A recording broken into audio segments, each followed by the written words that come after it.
Budget কি হবে, বাজেটের পরে কি হবে, আমরা সুস্থ থাকবো না অসুস্থ থাকবো সেটা। কারাগারে বসেও দেশের বিরুদ্ধে ষড়যন্ত্র করছেন দরবেশ। বেক্সিমকো গ্রুপের কর্ণধার ও সাবেক প্রধানমন্ত্রী শেখ হাসিনার বেসরকারি খাত বিষয়ক উপদেষ্টা সালমান এফ রহমান কারাগারে বসেও দেশের বিরুদ্ধে ষড়যন্ত্র অব্যাহত রেখেছেন। মোবাইল ফোনে তিনি ভারতে অবস্থানরত শেখ হাসিনা সহ আওয়ামী লীগের অনেক নেতাদের সঙ্গে যোগাযোগ রাখছেন। সূত্রের দাবি, তার মোবাইলে ইন্টারনেট সংযোগ থাকায় বিদেশে কথা বলতে কোনো অসুবিধা হচ্ছে না।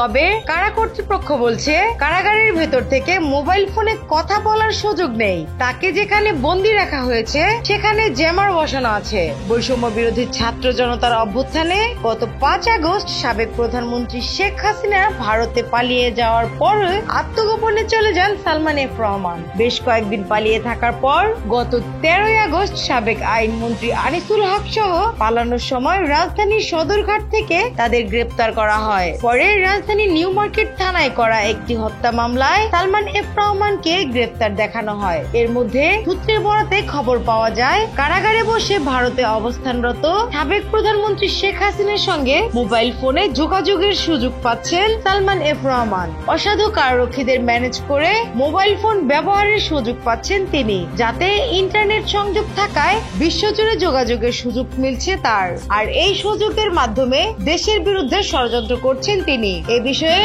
IG prisons brigadier general Syed Mohammad Motaher Hossain বলেন, ফোনে কথা বলার সুযোগ পাওয়ার কথা নয়, এরপরও যেহেতু তথ্যটি আপনারা দিয়েছেন সেটি চেক করে দেখব। তিনি আরো বলেন, ওনাকে যে জোনে রাখা হয়েছে সেখানে মোবাইল ফোন যাওয়ার সুযোগ নেই। মামলার কারণে আদালতে যাওয়া আসার সময় তাদের 2 বার করে চেক করা হয়। আর তাকে যেখানে বন্দি রাখা হয়েছে সেখানে জ্যামার বসানো আছে। সাবেক ডিআইজি প্রিজন্স ও কারা বিশ্লেষক মেজর অবসরপ্রাপ্ত শামসুল হায়দার সিদ্দিকী বলেন, কারাগারে যারা দায়িত্ব পালন করেন তাদের মাধ্যমে মোবাইল ফোন ব্যবহারের সুযোগ পান বন্দীরা। একজন কারারক্ষী যদি কিছুক্ষণ কথা বলার জন্য 20 থেকে 30 হাজার টাকা পান, সেটি তার কাছে অনেক টাকা। প্রভাবশালী বন্দীদের কাছে এ টাকা কিছু না। ফলে ঝুঁকি নিয়ে অনেক কারারক্ষী এসব অপরাধে জড়ান।